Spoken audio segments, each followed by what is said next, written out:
안녕하십니까. 부동산 공부 광표입니다. 자, 지난주에는 우리가 도시개발 사업의 개요까지 설명을 드렸을 겁니다. 도시개발 사업이 어떤 것인가, 도시개발 사업은 어떤 방식으로 진행되는가, 수용 방식, 환지 방식, 혼용 방식 세 가지 방식이 있다는 내용, 또 개발 사업은 주로 도시 외곽적인 비도시적에서 농지나 임야와 같은 토지를 대상으로 주로 사업을 시행한다는 것, 또 토지를 대상으로 사업을 하기 때문에 도시개발에서 가장 큰 이해 관계자는 건축물 소유자가 아니고 토지 소유자다, 이런 말씀을 드렸을 겁니다. 자, 그러면 지난주에 이제 도시개발 사업의 개요를 말씀드렸기 때문에 오늘 교재 345쪽을 보면 개발계획 지정이 나옵니다. 거기 보면 제일 먼저 도시개발사업계획이라는 게 나와요. 개발사업계획. 거기 이제 개발계획이라는 표현이 나오죠. 개발계획. 자, 이건 무슨 얘기냐 말이죠. 우리가 앞으로 어떤 사업을 진행하는 과정에서 여러분이 나중에 실무를 하거나 부동산 쪽에 투자를 하면서 꼭 염두에 두셔야 될 게 있습니다. 그건 뭐냐 말이죠. 앞에서 제가 그런 말씀을 드렸던 것 같은데, 토지를 우리가 사고 팔면서 제일 먼저 평당 가격이 얼마입니까? 이걸 물어보지 마라 그랬죠. 토지는 평당 가격이 중요한 게 아니고 토지 호적 용도 지역이 중요하고, 용도 지역에 따라서 토지의 투자 가치가 절대적으로 달라진다고 했습니다. 다시 말해서 용도 지역에 따라서 어떤 건축물을 건축하시는 건축물 용도가 달라지고, 용도 지역에 따라서 얼마까지 건축할 수 있는 건폐율이 달라지고, 용도 지역에 따라서 몇 층까지 건축할 수 있는 용적률이 달라지기 때문에 토지의 진정한 투자 가치는 용도 지역이지 평당 가격이 아니라고 했습니다. 그래서 우리가 항상 토지를 사업할 때는 평당 가격이 얼마냐 이걸 묻지 말고 용도 지역을 물어보라고 말씀드렸습니다. 마찬가지로 우리가 어떤 사업을 시행한다. 이 도시개발 사업이나 다음 주에 나오는 도시정비 사업이나 어떤 사업을 시행하는 과정에서 여러분이 중간에 지분 투자를 한다고 그러죠. 예를 들면 우리가 재개발 대상 지역에서 대지 집을 하나 매수해가지고 나중에 아파트 분양권을 받고 싶다. 이렇게 해서 투자를 할 때, 이때 여기서 또 여러분이 마찬가지로 평당 가격이 얼마입니까? 절대 이렇게 물어봐서는 안 됩니다. 다시 말해서 사업을 시행하는 과정에서 가장 중요한 것은 지금 현재 평당 가격이 아니고 사업의 단계라는 말씀입니다. 즉, 지금 현재 구역만 바로 지정된 상태라면 이건 사업이 정상적으로 진행된다는 보장이 없기 때문에 리스크가 큽니다. 리스크가 크기 때문에 중간에 사업이 무산될 수도 있고, 그래서 지분값이라든가 투자금이 작아진다는 얘기입니다. 반대로 뒤로 갈수록 리스크는 낮아지고 그 다음에 지분값은 높아진다는 얘기입니다. 즉 우리는 투자 위험성과 그 투자 금액은 반비례한다는 얘기죠. 그래서 우리는 평당 가격이 얼마입니까? 이걸 물어보는 게 아니고 지금 사업의 단계가 어떤 단계입니까? 이걸 물어봐야 되고, 그 다음에 어떤 단계라고 얘기하면 그 다음에는 어떤 단계가 나오겠다는 것을 여러분이 생각할 수 있어야 됩니다. 그래서 우리는 항상 사업에 있어서 평당 가격을 묻지 말고 사업이 어떤 단계냐 이걸 물어보고 그 다음 단계 어떤 단계가 나오겠다. 이 판단에 따라서 여러분이 가격이 높고 낮음을 판단할 줄 아셔야 된다는 얘기입니다. 그러면서 사업의 단계가 굉장히 중요합니다. 이 도시개발 사업도 다음 주에 나오는 정비 사업도 사업이 10년 이상 걸리는 장기 사업인데 이 사업의 단계가 어떻게 해서 진행되는가 이걸 머릿속에 잘 기억하고 있는 것이 여러분 투자자 입장에서나 또는 중개사 입장에서 가장 중요한 내용입니다. 그런데 이 사업의 절차가 굉장히 복잡하기 때문에 이 내용을 전부 다 잘 알고 있다면 쉽지가 않아요. 그래서 여러분이 꼭 기억해야 할 것은 그 사업에서 등장하는 각종 계획입니다. 그 사업에서 나오는 계획을 기억하게 되면 사업의 전반적인 틀이 잡히게 된다는 겁니다. 그래서 항상 그 사업이 나올 때마다 그 사업에 나오는 계획을 좀 잘 정리하시기 바랍니다. 오늘 도시개발법에서 계획이 크게 세 가지 계획이 나옵니다. 그 계획을 먼저 정리해 드리겠습니다. 자, 계획은 제일 먼저 나오는 계획이 개발계획입니다.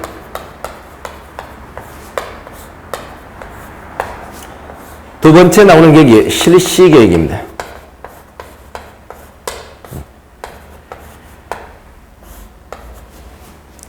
마지막 세 번째 나오는 계획이 환지계획입니다.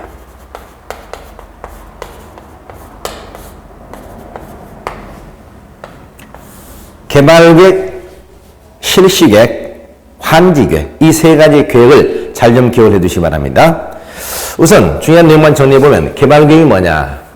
개발계획은 개발구역의 지정권자가 수립하게 됩니다. 개발구역의 지정권자. 개발구역의 지정권자는 조금 이따 나오고 있습니다만 시도지사나 대도시시장, 예외적으로 국토교통부 장관이 도시개발구역을 지정합니다. 이 지정권자 수립하는 게 개발구역입니다. 개발구역은 뭐냐? 내용적으로 본다면 청사지입니다. 청사지. 청사지라고 해서 이건 구체적 내용이 없다는 얘기죠. 구체성이 없습니다. 다시 말해서 이번에 신도시를 어떻게 개발해 나갈 것인가는 하나의 방향 설정, 청사진이 되는 격을 우리는 개발계획이다 이렇게 얘기를 하고 있습니다. 구체성은 없어요. 이건 보통 개발구역을 지정하기 전에 수립하는 계획입니다. 개발구역 지정 전에 수립하는 계획이다. 자, 그러니까 어느 신도시가 개발되면 그 신도시 제일 먼저 개발구역이 수립되고 그 개발구역에서 이번 신도시를 어떻게 개발할까 큰 틀이 나오게 된단 말이죠. 여러분 주변에서 개발되고 있는 신도시를 머릿속에 가만히 한번 연상해 보시기 바랍니다. 서울 외곽지에서 개발되고 있는 신도시, 또 부산, 다른 지역에서 개발되는 신도시들이 많이 있을 겁니다. 그 신도시의 개발구역을 찾아보면 여기서 이 개발구역의 명칭이 어떤 명칭이고 구역은 어디까지고 면적은 얼마이며 사업시행 기간은 언제까지고 또 사업은 누가 진행하고 무슨 방식으로 시행할 것인가 그런 큰 틀이 나오게 된다는 얘기입니다. 그래서 우리는 그 개발구역을 찾아보고 그 도시 개발 사업의 중요한 뼈대를 우리가 알 수가 있다는 거죠. 그래서 제일 먼저 나오는 계획이 개발구역이 되겠습니다. 두 번째 나오는 계획이 뭐냐? 실시계획입니다. 실시계획은 사업 시행자가 수립하게 됩니다. 이건 구체적인 사업 시행에 관한 계획이 되겠습니다. 사업을 어떻게 진행하겠다는 거죠. 그래서 이 구체적 사업 시행 계획에 뭐가 들어갔냐? 소위 여러분 지구, 단위, 계획은 여기에 포함이 되게 됩니다. 지구 단위. 그래서 우리는 그 도시개발 사업의 구체적인 내용을 알고 싶으면 이 실시계획을 확인해 봐야 되고 사업 시행령 수립하는 실시계획 속에 소위 지구 단위가 포함되기 때문에 우리가 거기서 투자했을 때 여기다 어떤 것을 할 수 있는가 구체적인 내용을 확인할 수 있는 자료가 되는 것입니다. 자, 그 다음에 세 번째 수립하는 계획이 뭐냐? 환지계획입니다. 누가 수립한다? 사업 시행자 수립하게 됩니다. 이건 무슨 방식에서만? 환지 방식에서만 나오게 됩니다. 이건 일종의 뭐냐? 약속입니다. 약속. 무슨 약속? 사업 시행자가 토지 소유자에게 하는 약속이죠. 사업 시행자 토지 소유자에게 사업이 끝나고 난 다음에 토지를 어떻게 돌려주겠다는 약속을 우리는 환지 계획이라고 얘기합니다. 환지에. 자, 그러면 크게 우리가 도시개발 사업은 지난주에 크게 수용 방식, 환지 방식이 있다고 그랬죠. 수용 방식으로 사업을 시행한다면 개발계획과 실시계획 두 개의 계획만 필요할 겁니다. 환지 방식으로 사업을 시행한다면 개발계획, 실시계획, 환지계획 크게 우리가 세 개의 계획이 필요합니다. 그래서 개발 사업의 수용 방식이면 개발계획과 실시계획, 환지 방식이면 개발계획, 실시계획, 환지계획 세 가지 계획이 필요하다는 거 기억하시고요. 개발계획은 뭐라고요? 개발계획 한마디로 얘기하면 청사진. 실시는 뭐다? 시행계획. 환지계획은 뭐다? 약속. 이렇게 기억을 해 두시기 바랍니다. 그래서 이 계획의 내용을 아시면 계획의 중간중간에 다음 단계를 끼워 넣게 되면 큰 틀이 잡혀요.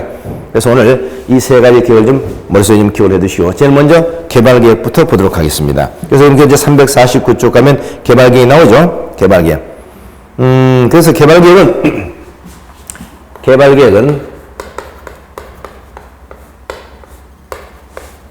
이건 누가 수립한다고요? 지정권자가 수립합니다. 개발계획 지정권자가. 개발계획은 아까 뭐라고요? 청사지입니다.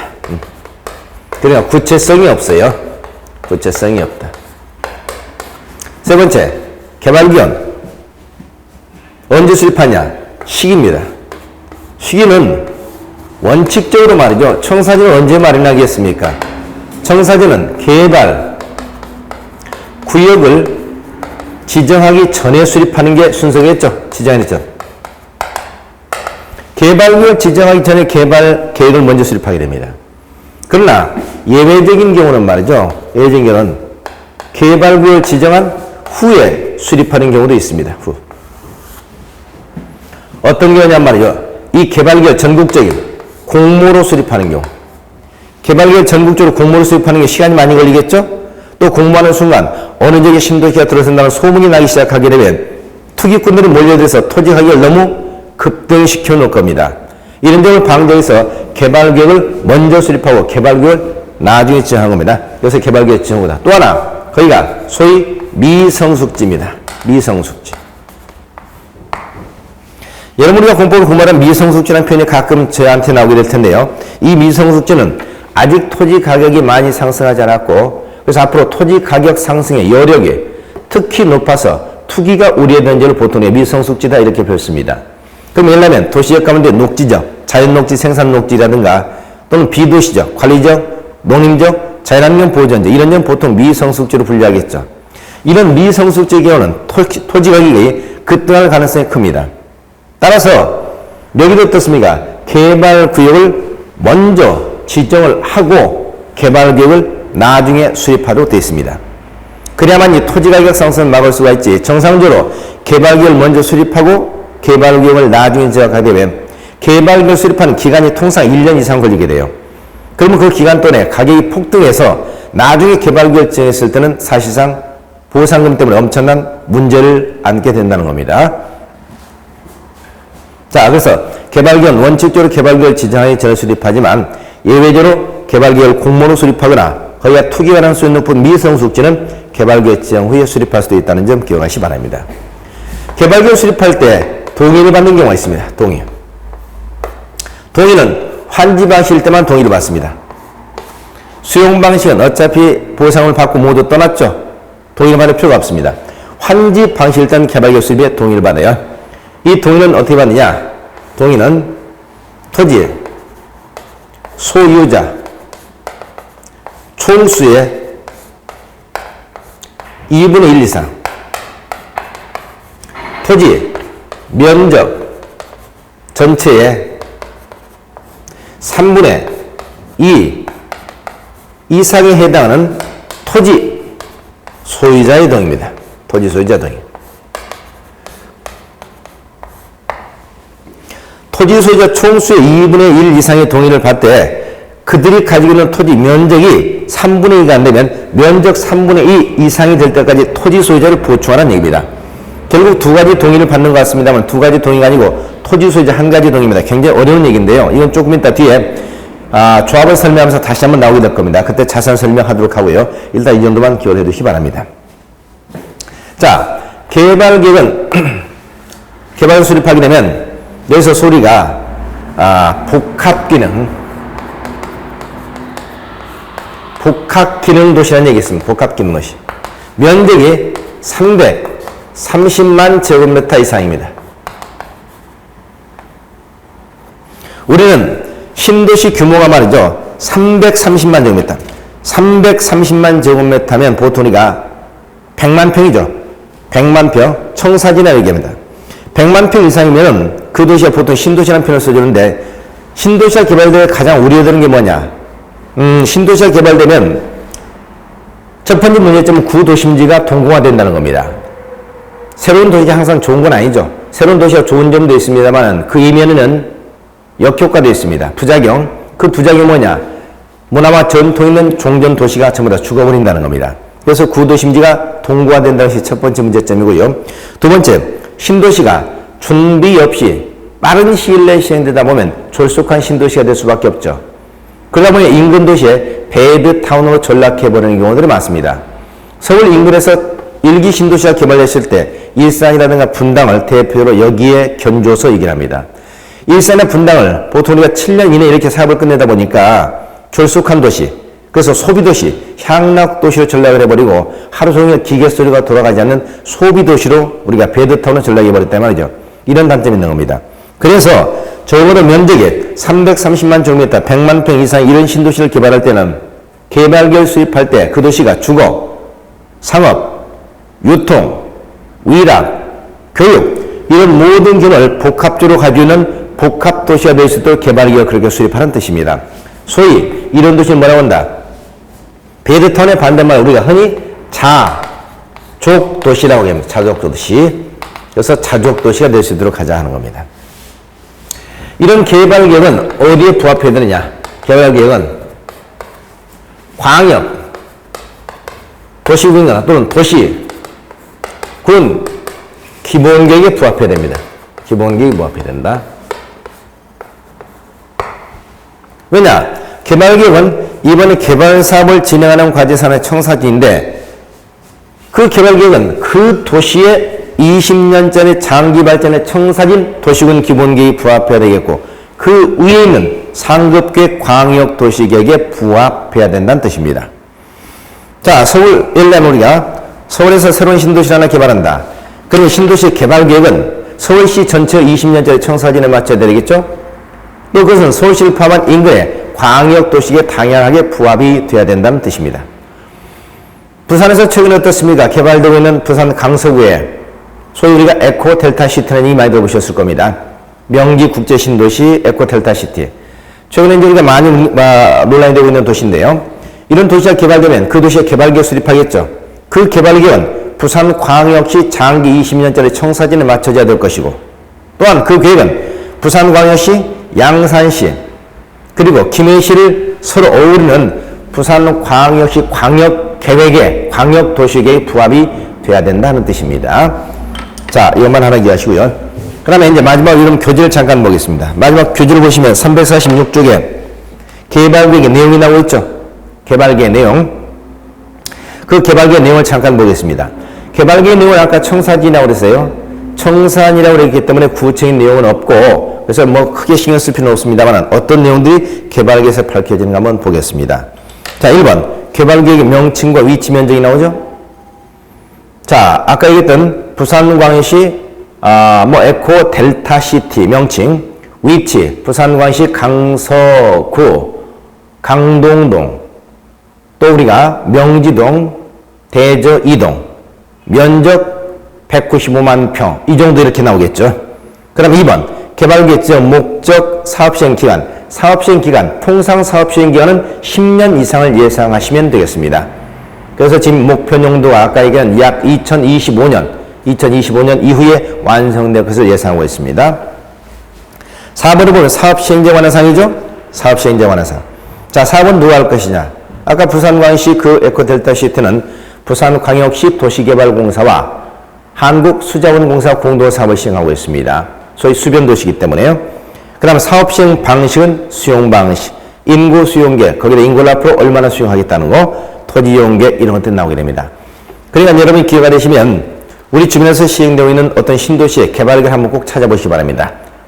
부산광역시의 아까 에코델타 시티라든가 서울 인근 지역의 어떤 신도시들의 그 개발계획을 찾아보시면 제일 먼저 명칭, 위치, 면적, 시행기간, 시행자, 시행 방식, 인구 수용, 토지 이용 이런 내용들은 여러분이 좀 알고 있어야 여러분이 그 도시를 갖다 누구한테 브리핑하면서도 이 도시가 이런 도시다 하는 내용들은 설명할 수가 있겠죠. 자, 이게 개발계획이 되겠습니다. 자, 그 다음에는 이제 도시개발 구역 지정을 보겠습니다. 개발구역 지정. 도시 개발구역입니다.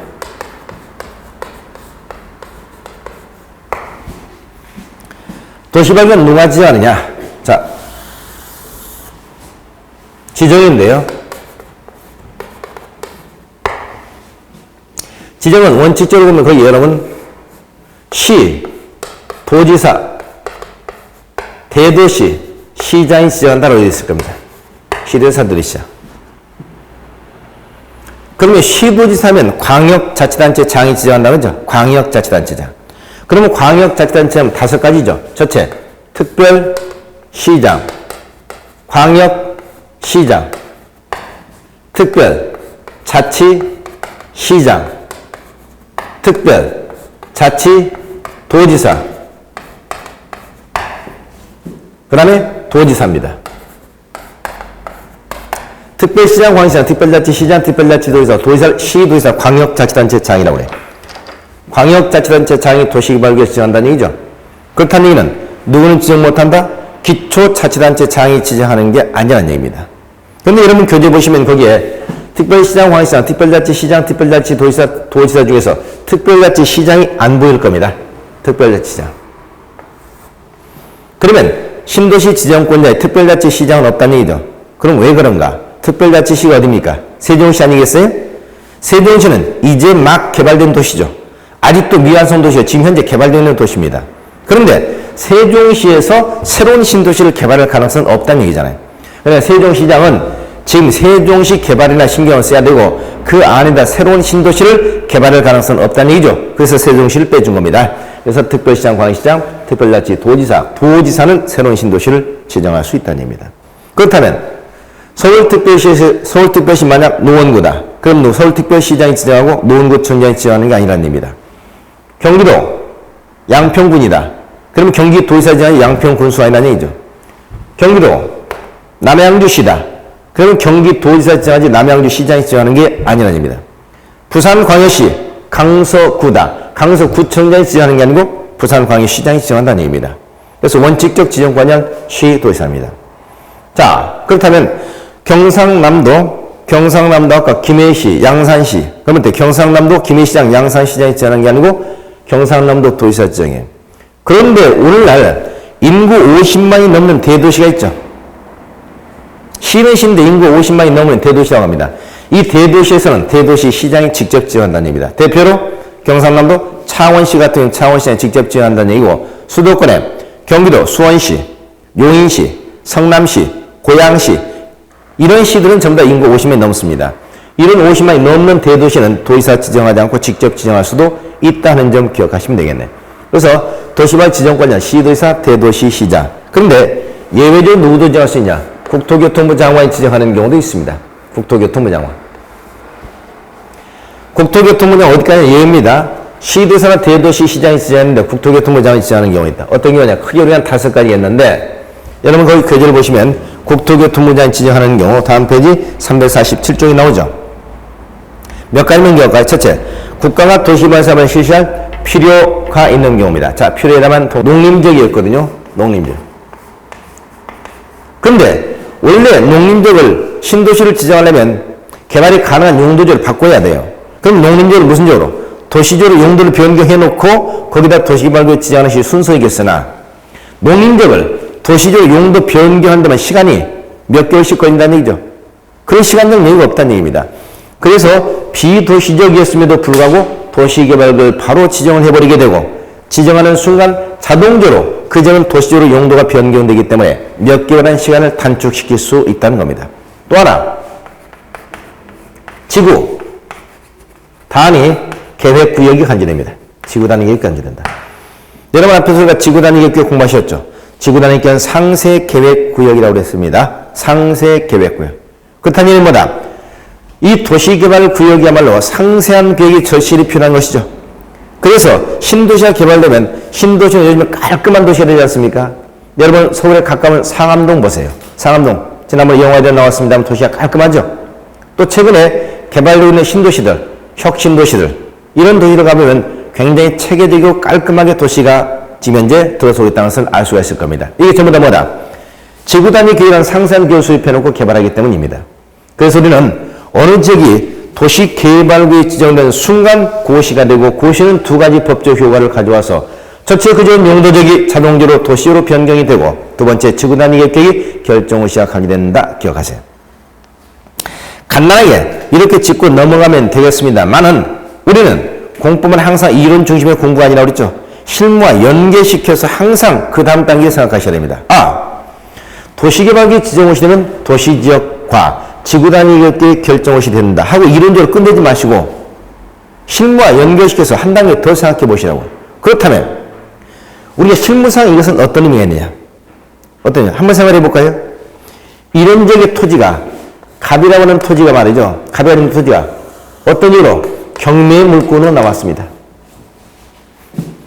그렇다면 처음 도시개발구역 지정고시 됐을 때 아니면 지정고시 되기 전에 이 갑의 토지가 경매 물건으로 나왔어요. 그러면 그 지역은 원래 용도적이 농림지역이었죠. 농림지역. 그런데 이 지역이 나중에 경매를 하는 과정에서 도시개발구역 지정고시가 되고 그러면 용도적이 뭐로 바뀐다? 도시로 변경됩니다. 지구단위 계획 간주되죠. 그러면 이 지역에서 이 토지가 불과 몇만 원짜리 싼 토지였겠습니다만은 이제 도시개발구역 지정된 순간 이전 도시로 바뀌게 되고 그 지역이 주거지가 될지 상업지가 될지 공업지가 될지 모른다 말이죠. 토지 가격은 급등할 겁니다. 급등. 또한 이때 당시에 토지 감정평가 금액은 굉장히 저렴했을 거예요. 그러나 도시개발구역 지정구역이 되는 순간 용도들이 바뀌게 되고 이제 점차 시간이 지나면서 계속 사업이 진행되면 토지 가치는 굉장히 상승할 것이기 때문에 이런 지역의 경매 물건이 나왔다면 그야말로 대박 물건이죠. 한마디로 이런 지역의 토지는 나중에 토지 가격이 얼마까지 오를지 누구도 상상을 못한다 이 말이에요. 그래서 우리는 토지 경매에 있어서 가장 투자 가치가 높은 지역 중에 하나마다 도시개발구역입니다. 도시개발구역. 그래서 도시개발구역 내에 경매 물건이 나오면 이 토지는 굉장히 토지 가치가 높다 하는 점을 기억해 두시기 바랍니다.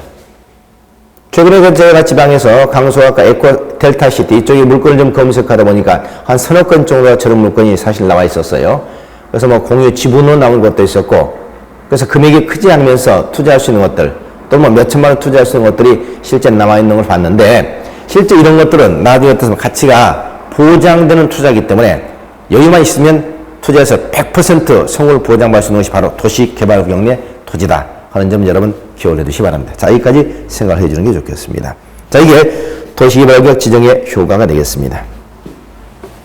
그 다음에 또 하나 이 도시개발구역 지정이 된 말이죠. 또 하나 효과가 무슨 효과가 되냐.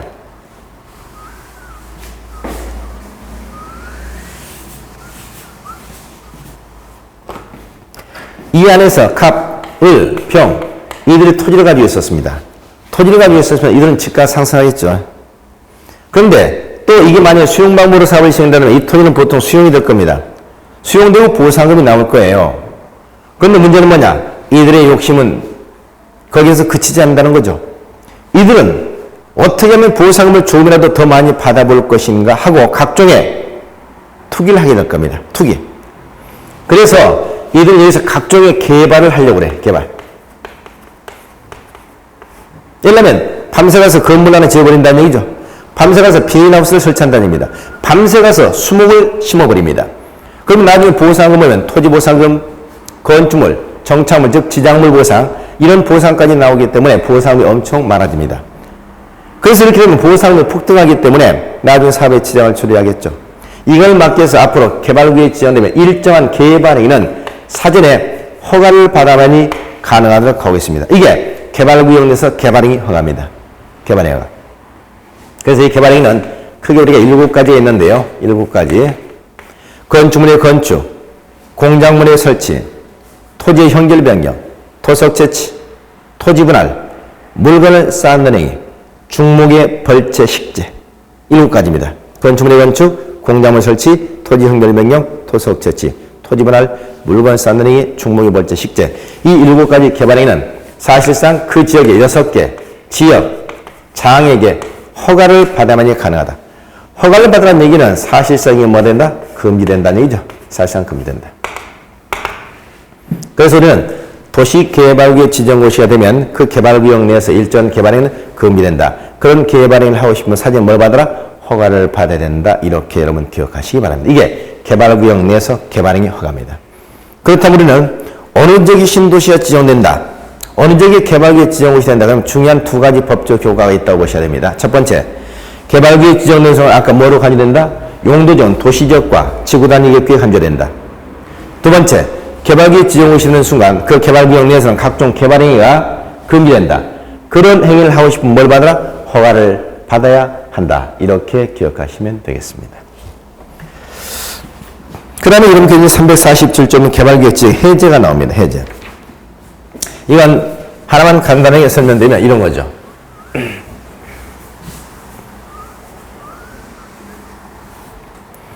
처음에 개발구역 지정구역이 되기 전에 제일 먼저 개발 계획을 수립했겠죠.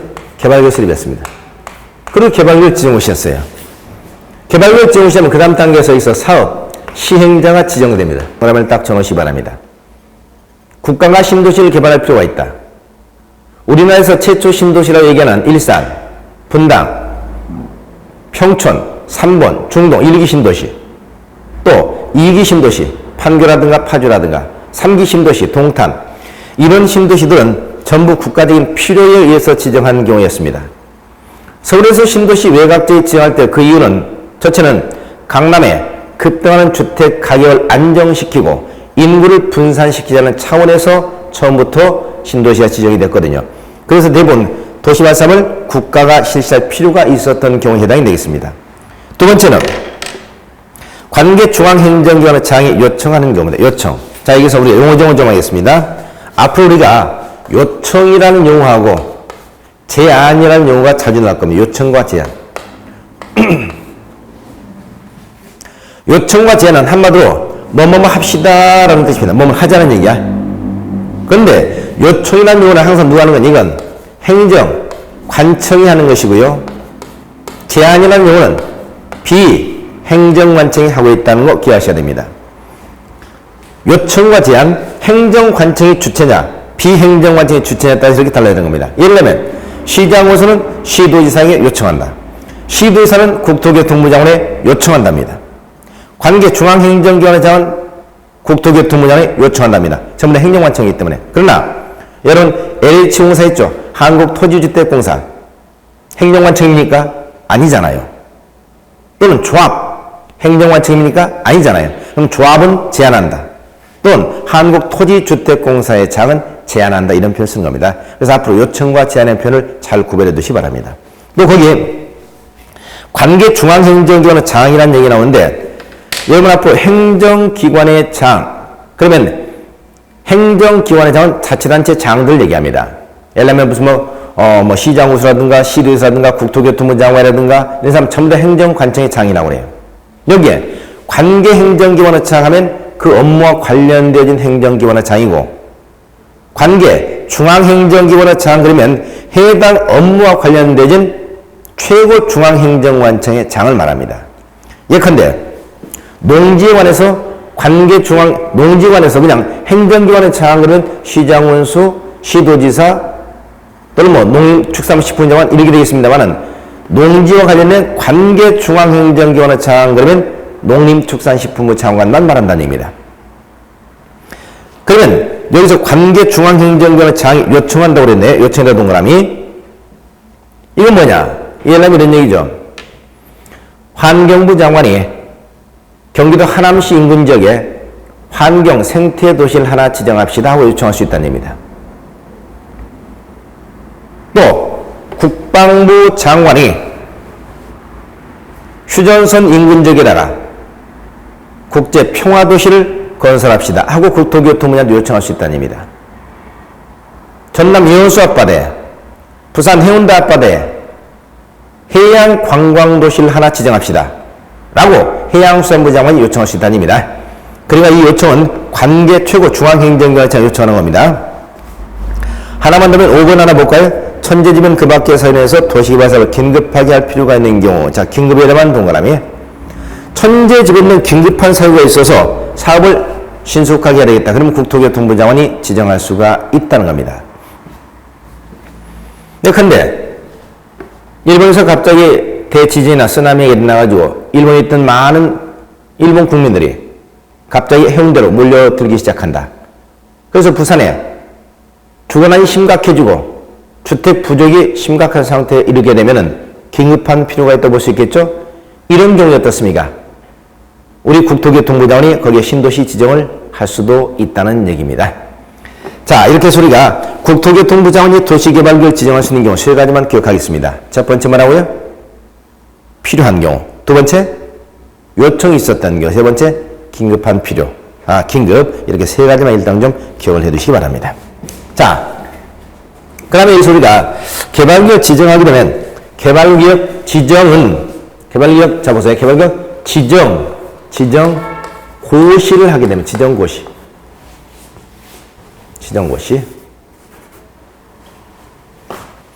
그러면 이 고시를 한다는 것은 항상 어떤 의미가 있느냐? 고시. 기억하셔야 됩니다. 여러분 여기서 용어들을 또 하나 하죠. 여러분 앞으로 공고라는 용어하고 고시라는 용어가 앞으로 자주 등장하게 될 겁니다. 공고는 뭐고 고시는 뭐냐? 라고 물어보면 대부분 공고나 고시나 널리 알린다는 얘기다. 차이점이 뭐냐? 라고 물으면 차이점 별거 없다. 그냥 지나가라. 이렇게 하고 지나갔을 겁니다. 차이점이 없는 게 아닙니다.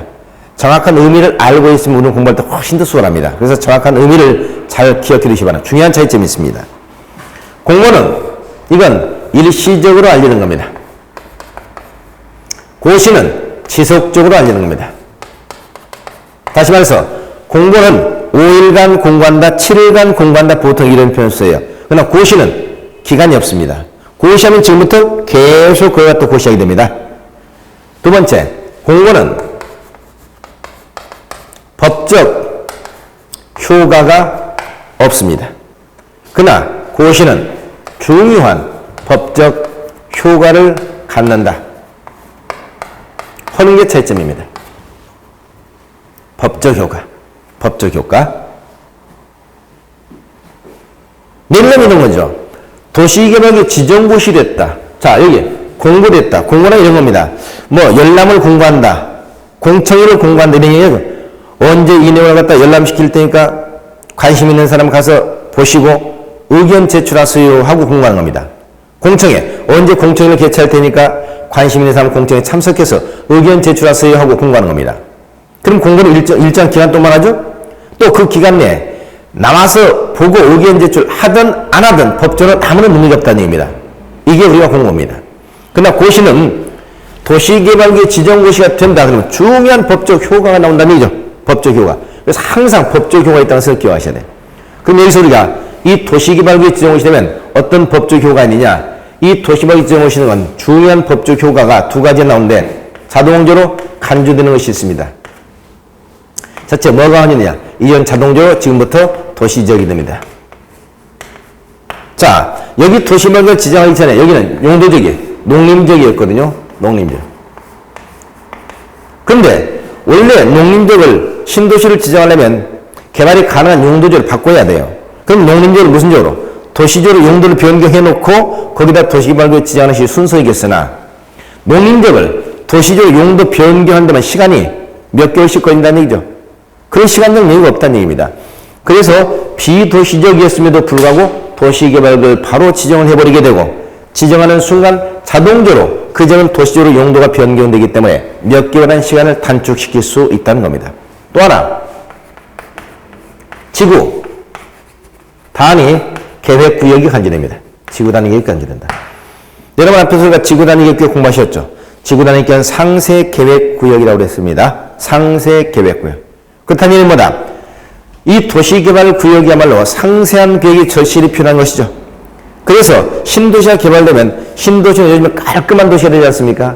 여러분 서울에 가까운 상암동 보세요. 상암동. 지난번 영화에도 나왔습니다만 도시가 깔끔하죠.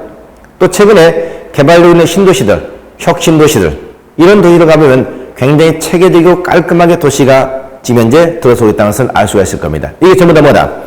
지구 단위 계획이라는 상세한 계획을 수립해놓고 개발하기 때문입니다. 그래서 우리는 어느 지역이 도시 개발구역이 지정된 순간 고시가 되고 고시는 두 가지 법적 효과를 가져와서 첫째 그 지역은 용도적이 자동적으로 도시로 변경이 되고 두 번째 지구 단위 계획이 결정을 시작하게 된다. 기억하세요. 간단하게 이렇게 짚고 넘어가면 되겠습니다만은 우리는 공부는 항상 이론 중심의 공부가 아니라 그랬죠.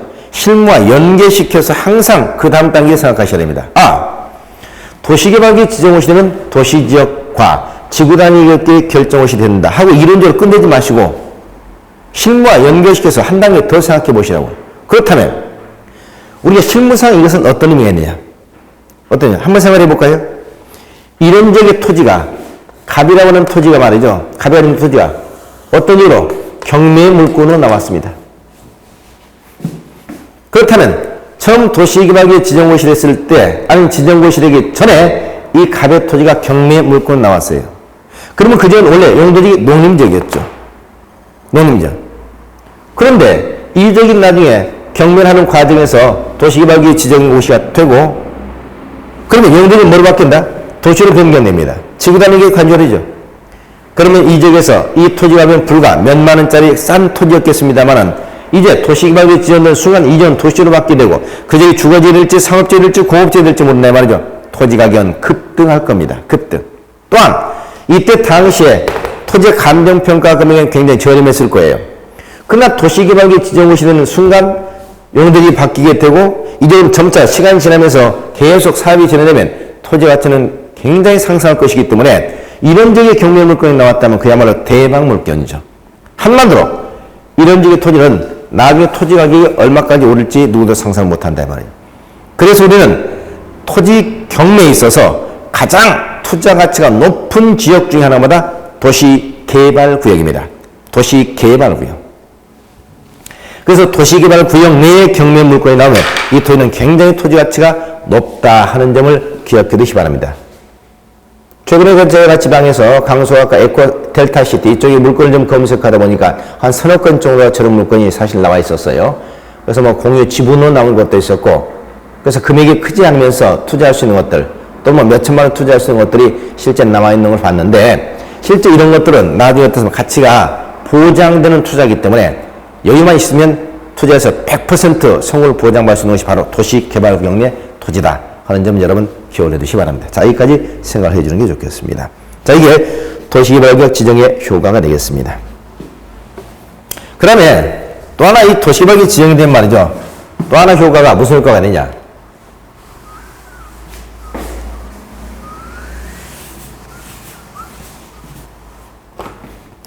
이 안에서 갑, 을, 병 이들이 토지를 가지고 있었습니다. 토지를 가지고 있었으면 이들은 집가 상승하겠죠.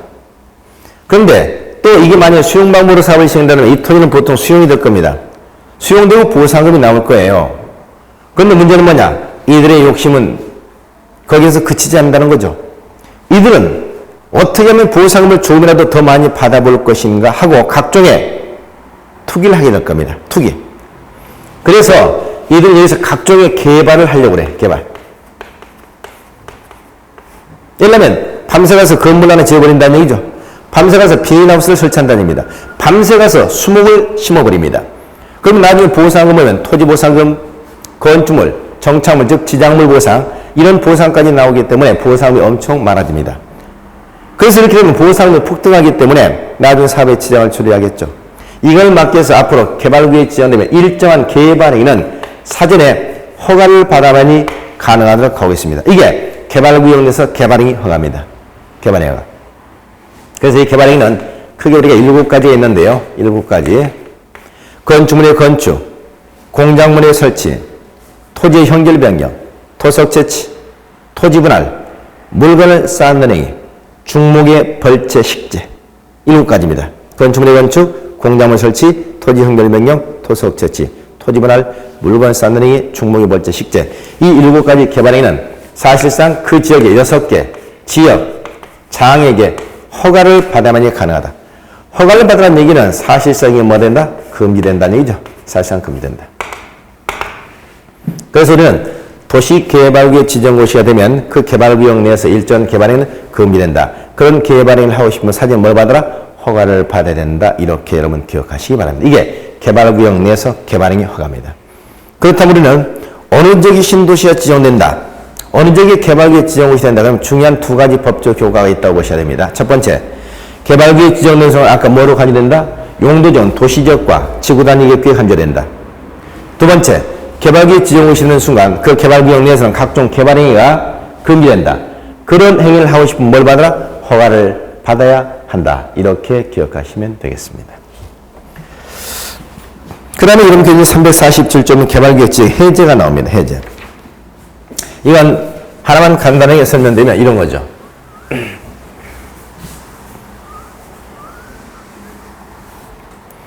처음에 개발구역 지정구역이 되기 전에 제일 먼저 개발 계획을 수립했겠죠. 개발구역 수립했습니다. 그리고 개발구역 지정구역이었어요. 개발구역 지정구역이면 그 다음 단계에서 있어 사업 시행자가 지정됩니다. 사업 시행자.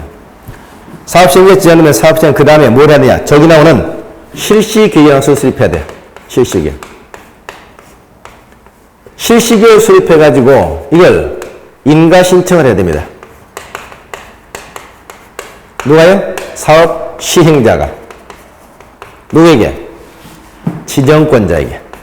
자기를 지정된 지정권자에게.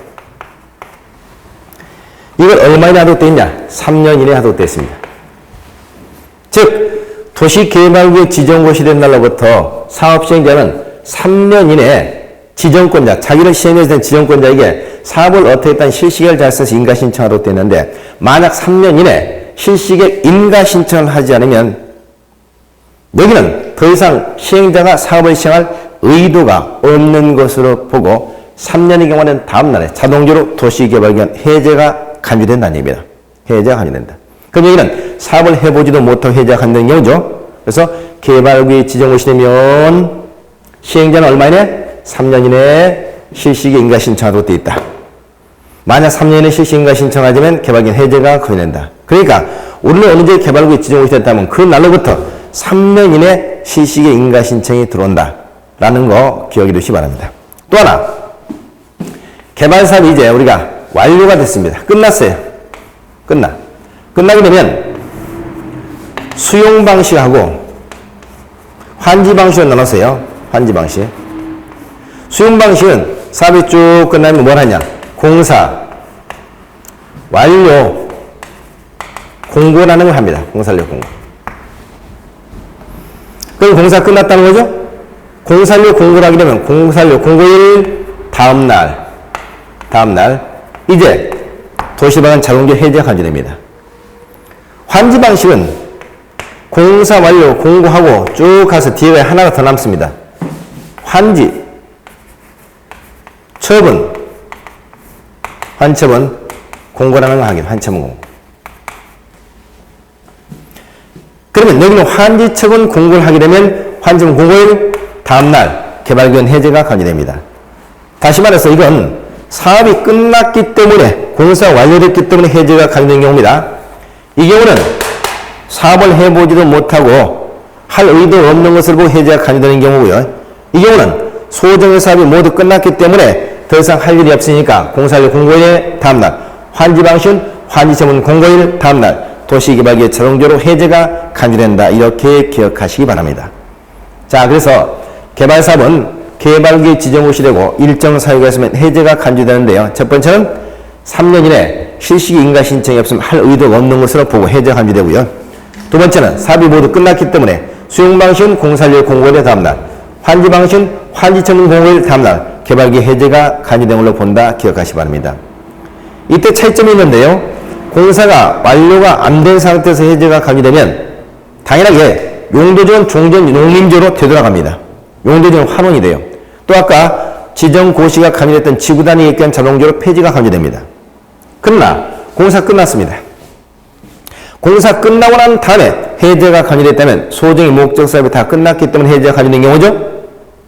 이런 경우는 용도적 환원되는 것도 아니고 지구단위 입견 폐지가 간주되는 것도 아니다. 하는 점 기억하시기 바랍니다. 자, 이렇게 해서 개발구역 지정 해제까지 살펴봤습니다.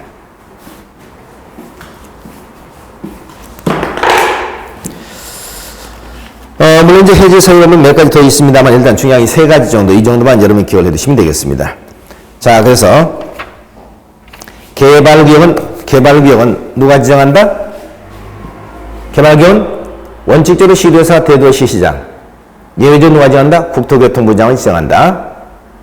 이거 우리가 원칙적으로 시도사 대도시장, 예외적으로 국토교통부 장관 이렇게 얘기합니다만은 또는 우리가 원칙 예외라는 표현을 쓰지 않고 얘기할 때는 개발구역은 국토교통부 장관, 시도지사, 대도시장이 정한다. 국토교통부 장관, 시도지사, 대도시장이 정한다. 이렇게 표현하기도 합니다. 보통 윗사람을 앞에다 배치한다는 얘기입니다. 두 번째, 도시개발구역은 어디다 지정한다고요? 주로 비도시적이 지정한다. 세 번째, 도시개발구역이 지정된 순간 그 지역은 용도지이 뭐로 바뀐다? 도시적. 그리고 지구단위 계획에 간주가 된다는 겁니다. 또 도시개발구역 지정호시 되면 어떤 법적 효과가 있다. 그 개발구역이 지정호시 되는 순간 일정한 개발행위가 금지되고 그 개발행위를 하고 싶을 때는 그 지역 6개 지역장이 허가를 받아야 된다. 이게 개발행위 허가사항이 되겠습니다. 이렇게 지정됐던 도시개발구역은 일정한 사유가 있으면 해제가 간주된다. 첫째, 사업을 해보지도 못하고 해제가 간주되는 경우 3년 이내 실시인가 신청이 없었기 때문에. 네 번째는 또 하나는 공사 모두 끝났기 때문에 수용방식은 공사완료 공고일 다음날, 환지 방식은 환지 처분 공고일 다음날 해제가 간주된다 하는 점 기억하시기 바랍니다. 자, 이렇게 해서 도시개발 지정 해제 간주까지 살펴봤습니다. 자, 여기까지 잠시 쉬어서 교수 진행하도록 하죠.